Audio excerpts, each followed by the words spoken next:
અરવલ્લી જિલ્લામાં દીપડો દેખાવાનો સિલસિલો યથાવત રહેવા પામ્યો છે। મેઘરજના બેડજના ડુંગરમાં દીપડાના આટાફેરા જોવા મળ્યા છે।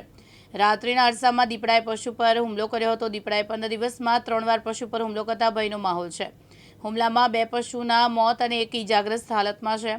વન વિભાગની ટીમે સ્થળ પર જઈ તપાસ હાથ ધરી છે। દીપડાને ઝડપી પાડવા પશુપાલકે માંગ કરી છે।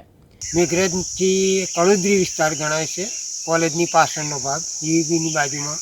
હું ગઈ રાત્રે લગભગ અંદાજે 1:30 વાગ્યાની આસપાસ ઊંઘેલો હતો અને મારી બાજુમાં પાડી બાંધી હતી। પાડીને દીપડાએ પકડી અને મેં બચી કરી તો દીપડો છોડી અને ફરીને બચી કરી તો દીપડો જંગલમાં નાસી ગયો।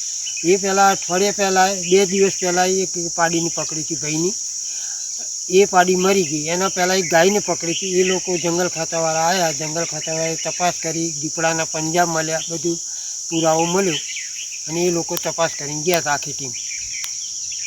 શું માંગ છે તમારી? અમારી માંગ તો બીજી કશું જ નથી। અત્યારે માંગમાં એમ કે આનો બંદોબસ્ત કરે અને આ રાત દિવસ આ પ્રાણીઓ હેરાન કરે તો કંઈ મોટું નુકસાન ન થાય એવી કંઈક સુવિધા કરી આપે।